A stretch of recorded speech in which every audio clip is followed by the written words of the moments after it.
नमस्कार मेरे प्यारे बच्चों, PNS memorial school online classes में मैं पूजा सिंह आपका हार्दिक स्वागत करती हूँ। आज हम लोग कक्षा 10 की हिंदी जो है अध्याय 3 क्या लिखें, पद्मलाल पुन्नालाल बख्शी जी ने लिखा है। क्या लिखें, उनकी दो बेटियों ने निबंध लिखने के लिए कहा, उस पे ही है ये आपका अध्याय क्या लिखें। तो सबसे पहले इनका जीवन परिचय देख लेते हैं और इनकी रचनाएं देख लेते हैं, फिर आगे बढ़ेंगे इस पे। ठीक है। पहला क्या प्रश्न है कि पद्मलाल पुन्नालाल बख्शी के जीवन परिचय एवं रचनाओं पर प्रकाश डालिए, या पद्मलाल पुन्नालाल बख्शी का जीवन परिचय दीजिए तथा उनकी एक रचना का नाम लिखिए। तो आप लोग लिखो कि प्रचार प्रसार से दूर रहते थे पद्मलाल पुन्नालाल बख्शी जी। हिंदी के मौन साधक पद्मलाल पुन्नालाल बख्शी हिंदी के प्रतिष्ठित निबंधकार, कवि, संपादक तथा साहित्य मर्मज्ञ थे। साहित्य सृजन की प्रेरणा आपको विरासत में मिली थी, जिसके कारण आपने विद्यार्थी जीवन से ही लिखना आरंभ कर दिया था। इन्होंने विद्यार्थी जीवन से ही लिखना प्रारंभ कर दिया था। ललित निबंधों के लेखन के लिए आपको प्रभूत यश प्राप्त हुआ। एक गंभीर विचारक, शिष्ट हास्य व्यंग्यकार और कुशल आलोचक के रूप में आप यानी किसको? पद्मलाल पुन्नालाल बख्शी जी को बोला जा रहा है। हिंदी साहित्य में विख्यात हैं किस वो में? कुशल आलोचक, आलोचक के रूप में विख्यात हैं। ठीक है। अब इनका जीवन परिचय देख लेते हैं हम लोग कि श्री पद्मलाल पुन्नालाल बख्शी का जन्म कब हुआ था? 1894 ईस्वी में मध्य प्रदेश के जबलपुर में। कहां पे? मध्य प्रदेश के जबलपुर में 1894 ईस्वी में। ठीक, मध्य प्रदेश में जबलपुर में जिले के खैरागढ़ नामक स्थान पर हुआ था।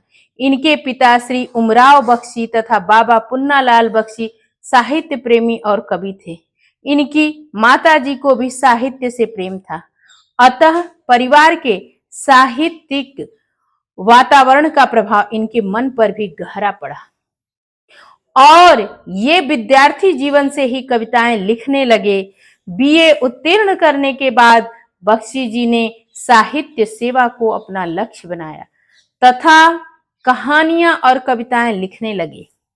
द्विवेदी जी बख्शी जी की रचनाओं और योग्यताओं से इतने अधिक प्रभावित थे कि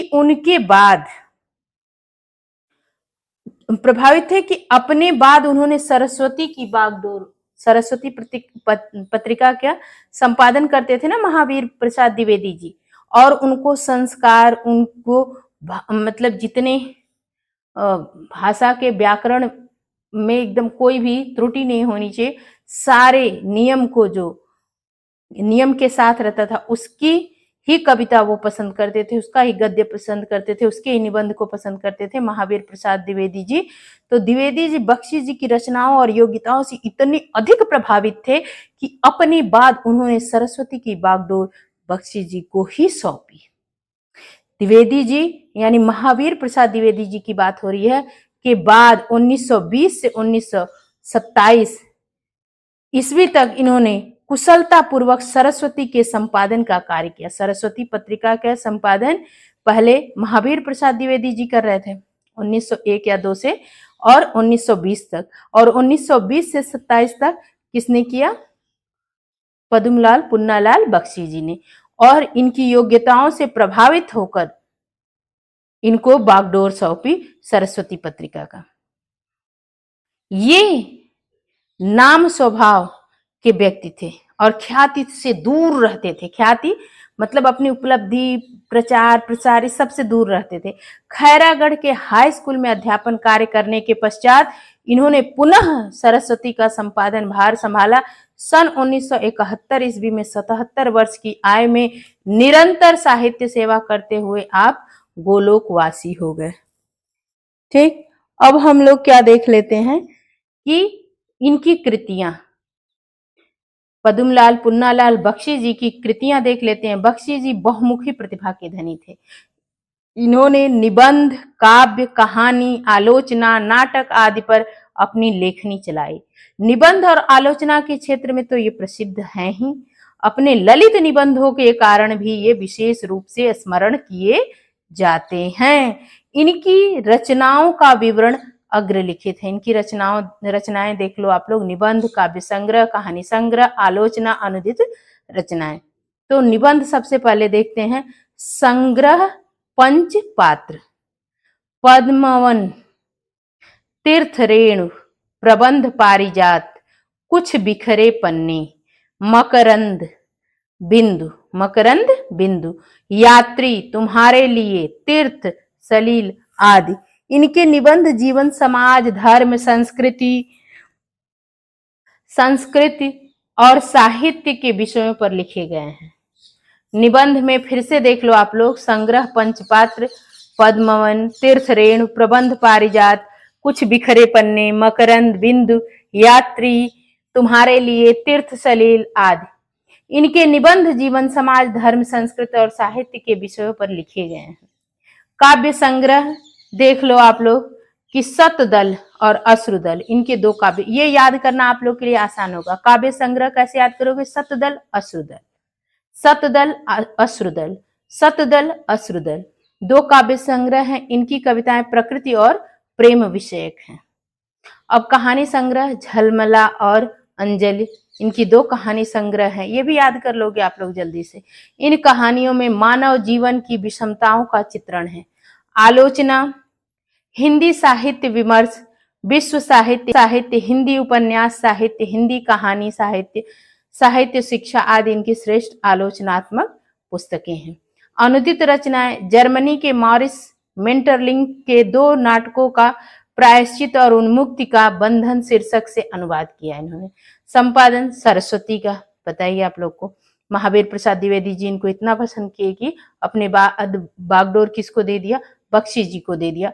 पद्मलाल पुन्नालाल बख्शी जी को दे दिया महावीर प्रसाद द्विवेदी जी ने।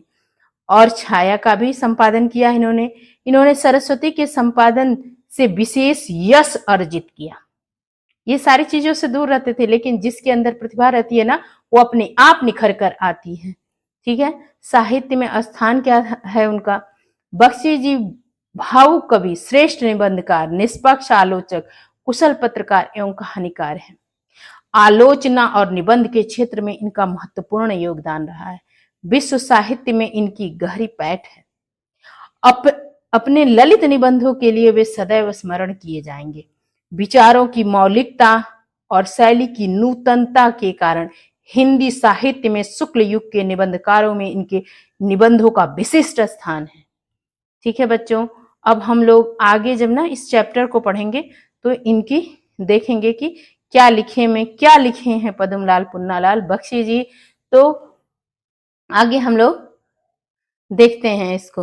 ठीक है बच्चों, आगे जो ये हमारा गद्यांश है, रेखांकित अंशों की व्याख्या, उसको हम लोग कर लेते हैं। तो रेखांकित अंशों की व्याख्या में क्या है कि अंग्रेजी के प्रसिद्ध निबंध लेखक एजी गार्डनर का कथन है कि लिखने की एक विशेष मानसिक स्थिति होती है। ये तो सबको पता है कि अगर हमको अपने मन से लिखना है ना, तो फिर वो मानसिक स्थिति बननी चाहिए। उस समय मन में कुछ ऐसी उमंग सी उठती है, हृदय में कुछ ऐसी स्फूर्ति सी आ जाती है, मस्तिष्क में कुछ ऐसा आवेग सा उत्पन्न होता है कि लेख लिखना ही पड़ता है। उस समय विषय की चिंता नहीं रहती। कोई भी विषय हो, उसमें हम अपने हृदय के आवेग को भर ही देते हैं। हैट टांगने के लिए कोई भी खूंटी काम दे सकती है, उसी तरह अपने मनोभावों को व्यक्त करने के लिए कोई भी विषय उपयुक्त है। असली वस्तु है हैट, खूंटी नहीं। इसी तरह मन के भाव हो तो यथार्थ वस्तु है, विषय नहीं। इसमें पद्मलाल पुन्नालाल बख्शी जी का मन के भाव लिखने के प्रति व्यक्त किए हैं इसमें। तो सबसे पहले आप लोग को इसमें लिखना है, प्रस्तुत गद्यांश के पाठ और लेखक का नाम लिखना है। क्या लिखना है? तो आप लोग को पता ही है कि इसका उत्तर होगा प्रस्तुत गद्यांश हमारी पाठ्य पुस्तक हिंदी के गद्य खंड में संकलित तथा श्री पद्मलाल पुन्नालाल बख्शी जी द्वारा लिखित क्या लिखे, प्रश्नवाचक चिन्ह कर दीजिएगा आप लोग। शीर्षक ललित निबंध से उद्धृत है, ठीक ना। अब इसकी रेखांकित अंशों की व्याख्या हम लोग कर लेते हैं। क्या कर लेते हैं? रेखांकित अंशों की व्याख्या। तो सबसे पहले लिखो, एजी गार्डनर अंग्रेजी के प्रसिद्ध निबंधकार हुए हैं। उन्होंने कहा है कि मन की विशेष स्थिति में ही निबंध लिखा जाता है, उसके लिए मन के भाव ही यथार्थ हैं, विषय नहीं। मतलब मन के भाव होने चाहिए, विषय तो अपने आप मन के भाव बनेंगे तो विषय निकल पड़ेंगे। तो मनोभावों को व्यक्त करने के लिए कोई भी विषय उपयुक्त हो सकता है। निबंध लिखने की विशेष मनोदशा के संबंध में उनका कहना है कि उस समय मन में एक विशेष प्रकार का उत्साह और स्फूर्ति आती है, जब हमको लिखने का मन करता है स्वतः, और मस्तिष्क में एक विशेष प्रकार की आवेगपूर्ण स्थिति बनती है, ठीक। और उस आवेग को उमंग के कारण विषय की चिंता किए बिना निबंध लिखने को बाध्य होना पड़ता है। और जो दूसरा आप लोग का रेखांकित अंश दिया हुआ है उसका है कि श्री एजी गार्डनर के कथन को विस्तार देते हुए पद्मलाल पुन्नालाल बख्शी जी कहते हैं कि कोई भी विषय हो, लेखक उसमें अपने हृदय के आवेग को भर ही देता है। सामान्य से सामान्य विषय भी लेखक और उसके मानसिक आवेग द्वारा विशिष्ट बना दिया जाता है। उदाहरण के लिए, जिस प्रकार हैट को टांगने के लिए किसी भी खूंटी का प्रयोग किया जा सकता है, उसी प्रकार हृदय के अनेक भाव किसी भी विषय पर व्यवस्थित रूप में व्यक्त किए जा सकते हैं। अतः असली वस्तु हैट है, न कि खूंटी। यही अवस्था साहित्य रचना में भी होती है, अर्थात मन के भाव ही असली वस्तु हैं, विषय अथवा शीर्षक नहीं। तात्पर्य यह है कि यदि हृदय में भाव एवं विचार हो तो किसी भी विषय पर लिखा जा सकता है, ठीक। इसमें आपका प्रश्न क्या दिया है कि हैट और खूंटी का उदाहरण इस गद्यांश में क्यों दिया गया है, स्पष्ट करना है। तो आप लोग उत्तर डालो कि प्रस्तुत गद्यांश में हैट का उदाहरण मनोभावों के लिए व्यक्त किया गया है। हैट यानी टोपी जो होती है, खूंटी पे टांगते हैं ना हम, तो हैट को मनोभाव और हमारे मन के भाव जो हैं उसके लिए हैट का उदाहरण दिया गया। हैट का उदाहरण किस लिए दिया गया? मनोभाव के लिए। और खूंटी विषय, किस विषय पर आप निबंध लिख रहे हैं? अगर आपको पर्यावरण पे निबंध लिखना है तो पर्यावरण खूंटी हो गया, और पर्यावरण पे जो भाव उठ रहे हैं आपके मन में तो वो हैट, ये विषय के लिए, ठीक। गार्डनर महोदय के अनुसार जिस प्रकार मुख्य वस्तु हैट होती है, खूंटी नहीं, उसी प्रकार मन के भाव विचार मुख्य है, विषय नहीं। आशय यह है कि यदि मन में भाव एवं विचार हो तो किसी भी विषय पर लिखा जा सकता है। और प्रश्न नंबर 2 क्या है कि विशेष मानसिक स्थिति में क्या होता है? आप लोग को बताना है कि विशेष मानसिक स्थिति में क्या होता है। तो विशेष मानसिक स्थिति में व्यक्ति के मन में उमंग उठती है, हृदय में स्फूर्ति आ जाती है और मस्तिष्क में कुछ ऐसा आवेग उत्पन्न हो जाता है कि व्यक्ति उसे अभिव्यक्ति देने के लिए लिखने बैठ जाता है। प्रश्न नंबर 3 क्या है? प्रश्न नंबर 3 आपका है कि मनोभावों को व्यक्त करने के लिए किसकी आवश्यकता होती है? प्रश्न ध्यान से सुनिए और नोट कर लीजिए, आप लोग लिख लीजिए कि मनोभावों को व्यक्त करने के लिए किसकी आवश्यकता होती है। तो मनोभावों को व्यक्त करने के लिए उपयुक्त विषय की आवश्यकता होती है। किसी विषय पे ही ना लिखेंगे, ऐसे तो कुछ भी नहीं लिख देंगे। तो मनोभाव को आप आपके मन में कौन सा भाव उत्पन्न हो रहा है उसके लिए कोई एक विषय रहेगा, उस विषय पर लिखेंगे, ठीक ना। अब हम लोग दूसरे रेखांकित अंशों की व्याख्या पर चलते हैं। दूसरा रेखांकित अंशों की व्याख्या करेंगे। पहले रेखांकित अंश पढ़ लेते हैं। रेखांकित अंश क्या है कि उन्होंने स्वयं जो कुछ देखा, सुना और अनुभव किया उसी को अपने निबंधों में लिपिबद्ध कर दिया। ऐसे निबंधों की सबसे बड़ी विशेषता यह है कि वे मन की स्वच्छंद रचनाएं हैं। उनमें न कवि की उदात्त कल्पना रहती है, न आख्यायिका, लेखक की सूक्ष्म दृष्टि और न विज्ञों की गंभीर तर्कपूर्ण विवेचना। उनमें लेखक की सच्ची अनुभूति रहती है, उनमें उसके सच्चे भावों की सच्ची अभिव्यक्ति होती है, उनमें उसका उल्लास रहता है। देखो, दो रेखांकित अंश दिए हुए, दोनों की व्याख्या करनी है आपको। ये निबंध तो उस मानसिक स्थिति में लिखे जाते हैं जिसमें न ज्ञान की गरिमा रहती है और न कल्पना की महिमा, जिसमें हम संसार को अपनी ही दृष्टि से देखते हैं और अपने ही भाव से ग्रहण करते हैं। ये 2017 में आया हुआ है, ऐसे ही आप लोग को भी दे देगा। फिर पूछेगा प्रस्तुत गद्यांश के पाठ और पाठ का नाम लिखना है कि किस। अब वहां पे आप लोग को, यहाँ मैं पहले ही बता रही हूँ कि ये क्या लिखू से है, वहां पे मिलेगा। तो जब आप लोग इसका वाचन किए रहेंगे तब आप लोग लिख पाएंगे कि अच्छा ये इस चैप्टर का, इस पाठ का है, और इसके लेखक को याद किए रहेंगे तब लिख पाएंगे। फिर रेखांकित अंशों की व्याख्या करनी है। फिर प्रश्न है कि निबंध किस मानसिक स्थिति में लिखे जाते हैं, मॉन्टेन की शैली के निबंधों की विशेषता क्या है, और प्रस्तुत गद्यांश में लेखक ने किस शैली के निबंधों की विशेषता बताई है। देखो, उन्होंने स्वयं जो कुछ देखा, सुना और अनुभव किया उसी को अपने निबंधों में लिपिबद्ध कर दिया है। ऐसे निबंधों की सबसे बड़ी विशेषता है कि मन की स्वच्छंद, जो मॉन्टेन के अनुसार स्वच्छंदतावादी शैली में लिखे गए निबंधों की सबसे बड़ी विशेषता जानते हो क्या है? ऐसे निबंध जो है लेखक के हृदय की बंधन मुक्त रचनाएं होते हैं। इसमें कवि के समान उच्च कल्पनाएं, किसी कहानी लेखक के समान सूक्ष्म दृष्टि की आवश्यकता नहीं होती, न ही विद्वानों के समान गंभीर तर्कपूर्ण विवेचना की आवश्यकता होती है। इसमें लेखक अपने मन की सच्ची भावनाओं को स्वतंत्रता और प्रसन्नता के साथ व्यक्त करता है।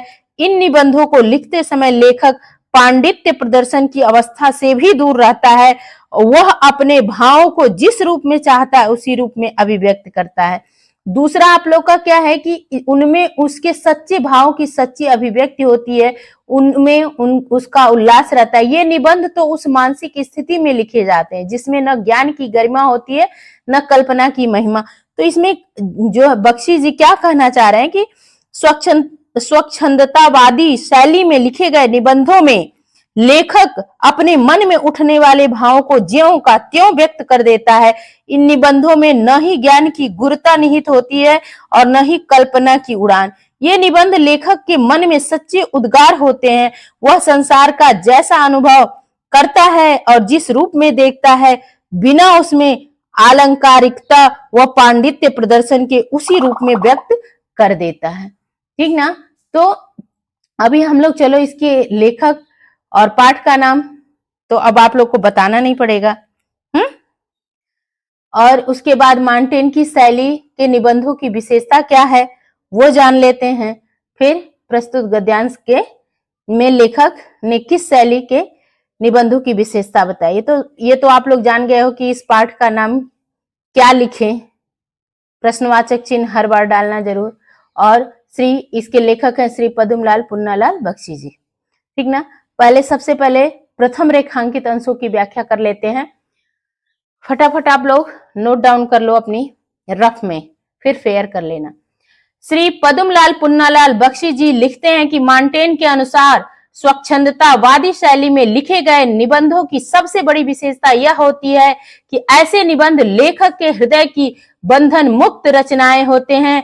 इसमें कवि के समान उच्च कल्पनाएं और किसी कहानी लेखक के समान सूक्ष्म दृष्टि की आवश्यकता नहीं होती और न ही विद्वानों के समान गंभीर तर्कपूर्ण विवेचना की आवश्यकता होती है। इसमें लेखक अपने मन की सच्ची भावनाओं को स्वतंत्रता और प्रसन्नता के साथ व्यक्त करता है। इन निबंधों को लिखते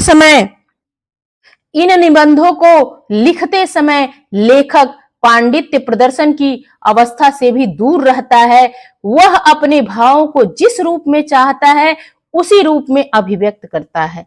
द्वितीय रेखांकित अंशों की व्याख्या है कि श्री पद्मलाल पुन्नालाल बख्शी जी लिखते हैं कि स्वच्छंदतावादी शैली में लिखे गए निबंधों में लेखक अपने मन में उठने वाले भावों को ज्यों का त्यों व्यक्त कर देता है। इन निबंधों में न ही ज्ञान की गुरुता निहित होती है और न ही कल्पना की उड़ान। ये निबंध लेखक के मन में सच्चे उद्गार होते हैं। वह संसार का जैसा अनुभव करता है और जिस रूप में देखता है, बिना उसमें आलंकारिकता व पांडित्य प्रदर्शन के उसी रूप में व्यक्त कर देता है। अब हम लोग प्रश्न देख लेते हैं। प्रश्न क्या है कि निबंध किस मानसिक स्थिति में लिखे जाते हैं? तो आप लोग को लिखना है कि निबंध ऐसी मानसिक स्थिति में लिखे जाते हैं जिसमें न तो ज्ञान का गौरव निहित होता है और न ही कल्पना की ऊंची उड़ान। निबंध में लेखक अपने ही विचारों की अभिव्यक्ति करता है। क्या लिखोगे कि निबंध ऐसी मानसिक स्थिति में लिखे जाते हैं जिसमें न तो ज्ञान का गौरव निहित होता है और न ही कल्पना की ऊंची उड़ान। निबंध में लेखक अपने ही विचारों की अभिव्यक्ति करता है। प्रश्न नंबर 2 क्या है?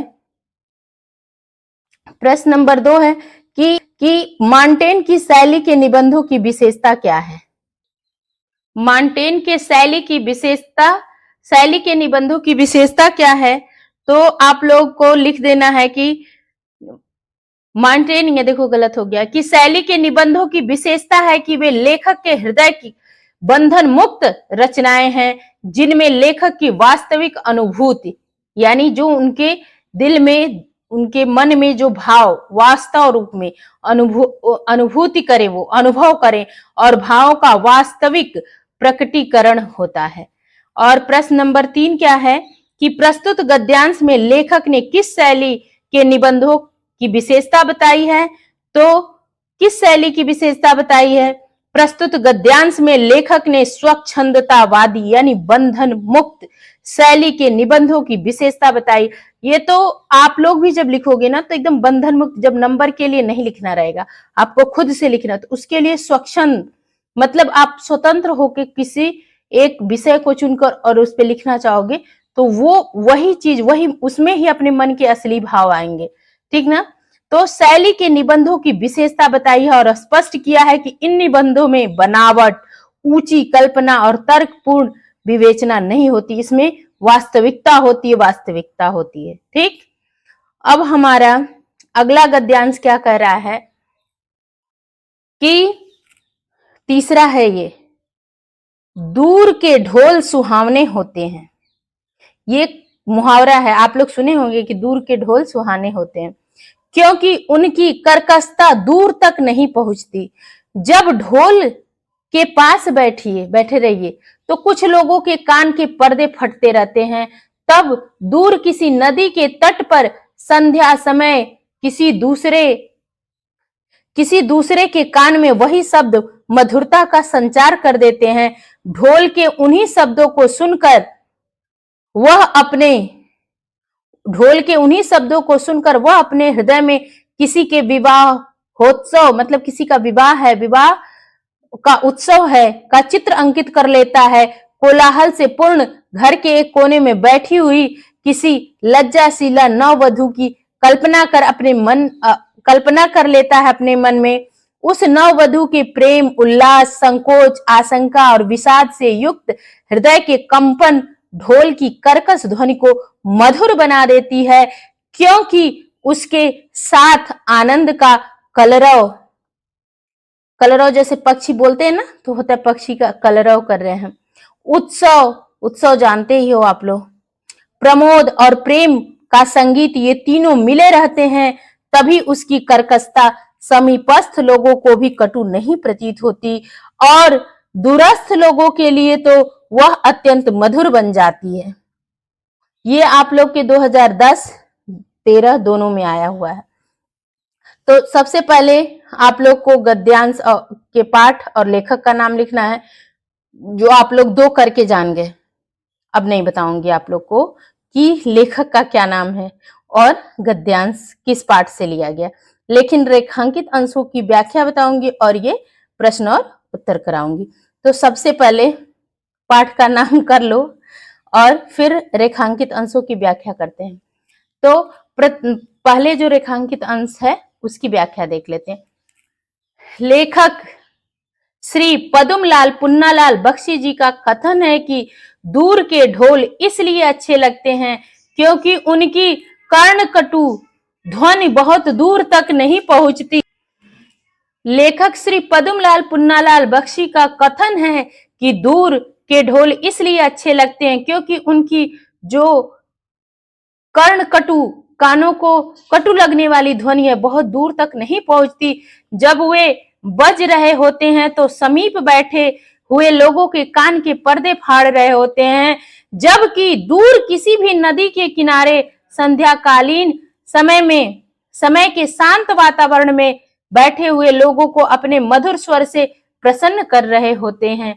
और दूसरी व्याख्या क्या है कि लेखक श्री पद्मलाल पुन्नालाल बख्शी जी का कथन है कि ढोल की कर्कश ध्वनि दूर बैठे किसी व्यक्ति को प्रसन्न इसलिए करती है क्योंकि वह अपने मन में कोलाहल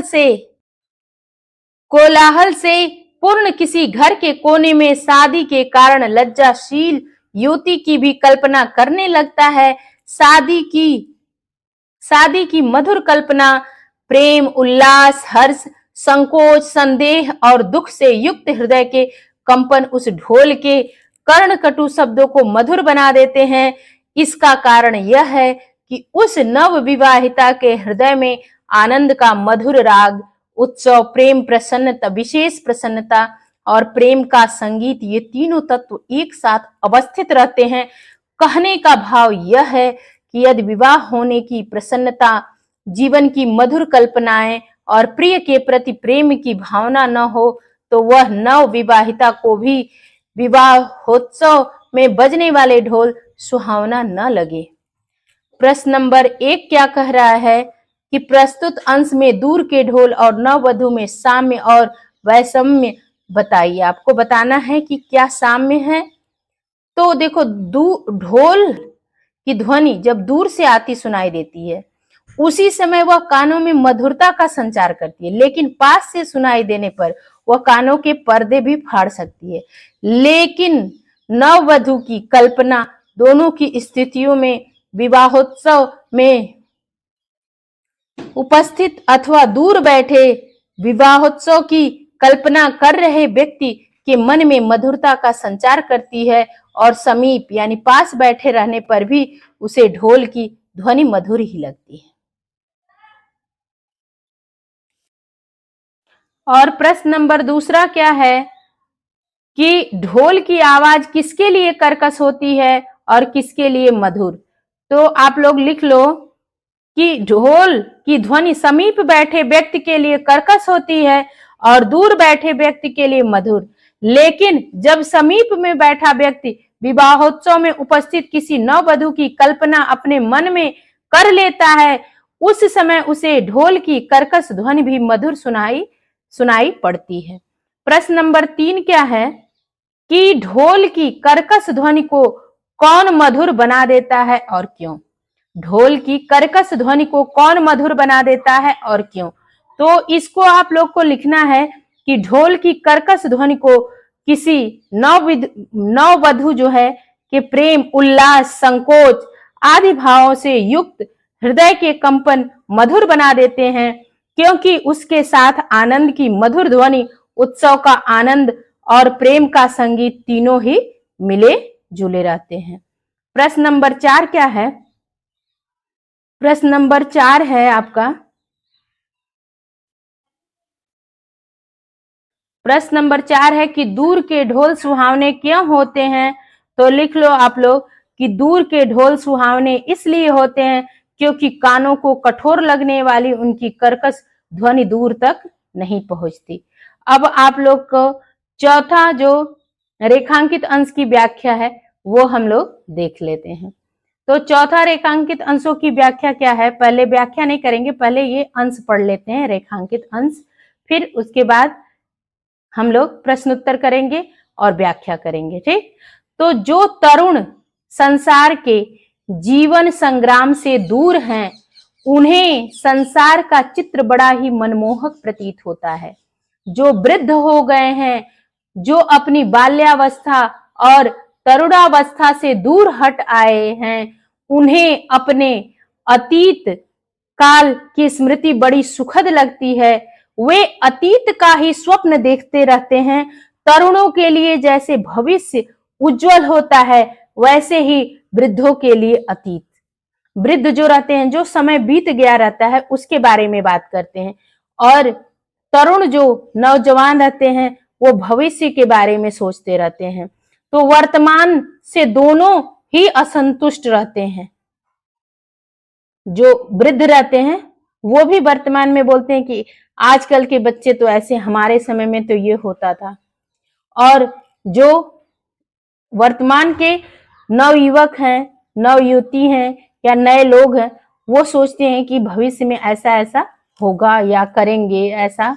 लेकिन वर्तमान के बारे में दोनों नहीं सोचते रहते, दोनों को असंतुष्टि रहती है वर्तमान के बारे में।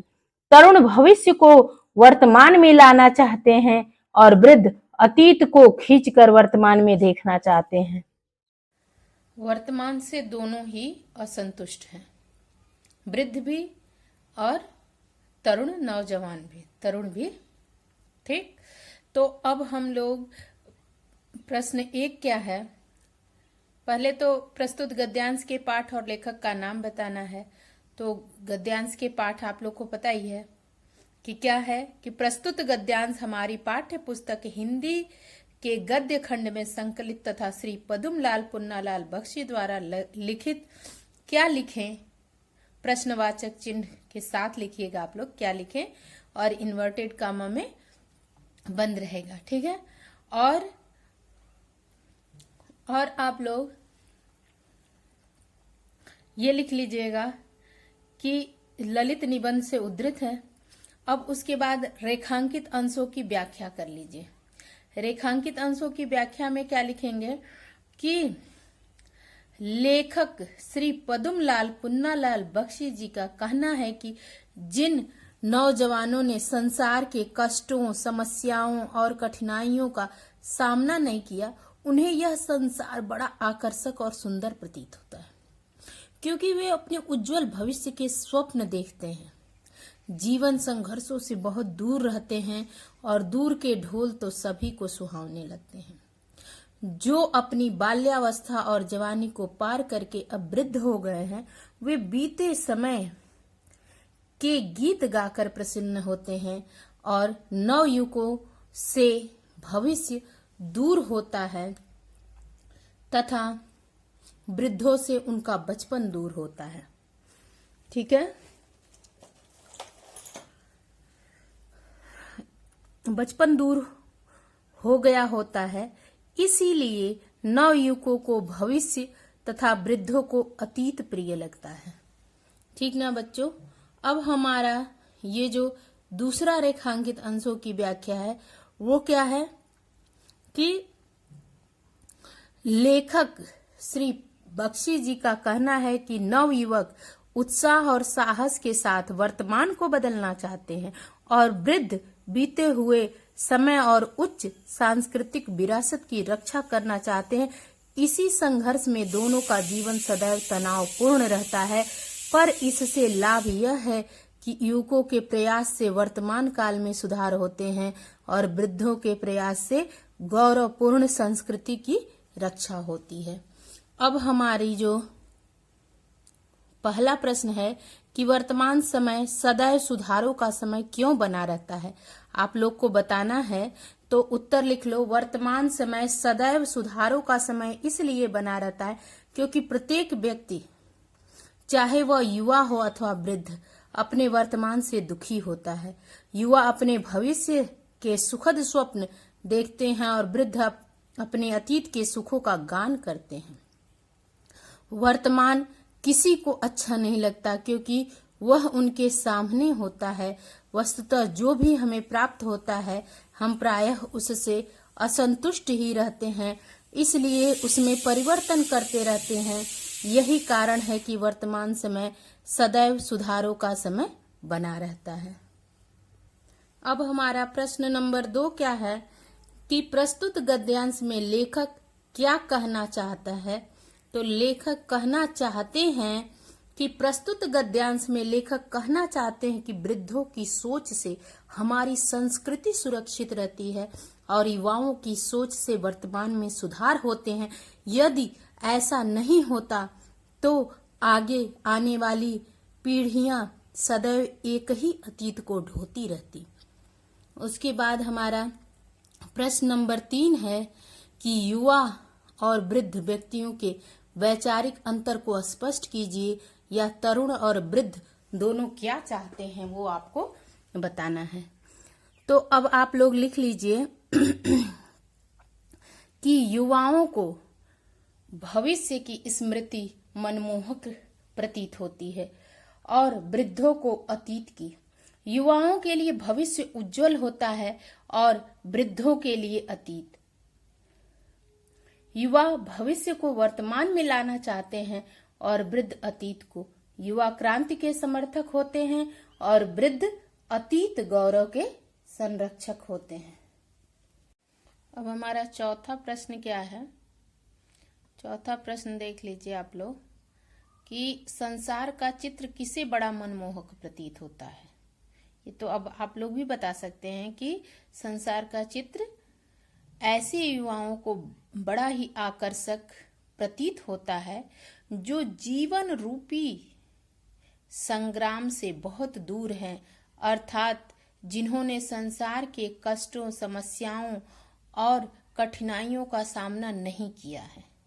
मतलब संसार का चित्र ऐसे युवाओं को बड़ा आकर्षक प्रतीत होता है जो जीवन रूपी संग्राम से बहुत दूर है, अर्थात जिन्होंने संसार के कष्टों, समस्याओं और कठिनाइयों का सामना नहीं किया है।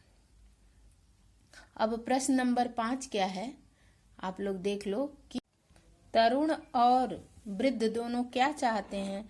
तो अब आप लोग को बताना होगा कि तरुण और वृद्ध दोनों ही वर्तमान से असंतुष्ट होते हैं। तरुण भविष्य को वर्तमान में लाना चाहते हैं और वृद्ध अतीत को। तरुण क्रांति का समर्थन करते हैं और वृद्ध अतीत के गौरव का संरक्षण। मतलब तरुण और वृद्ध दोनों ही वर्तमान, ये जो समय प्रेजेंट टाइम चल रहा है उससे सब लोग असंतुष्ट होते हैं। ठीक, तरुण भविष्य को वर्तमान में लाना चाहते हैं, भविष्य में ये ऐसे ऐसे होगा, और वृद्ध अतीत को, उनका बीता हुआ कल उनके लिए अच्छा रहता है। तो तरुण क्रांति का समर्थन करते हैं और वृद्ध अतीत के गौरव का संरक्षण करते हैं। ठीक, अब हम लोग अगला रेखांकित अंशों की व्याख्या के साथ नेक्स्ट वीडियो में मिलेंगे। धन्यवाद।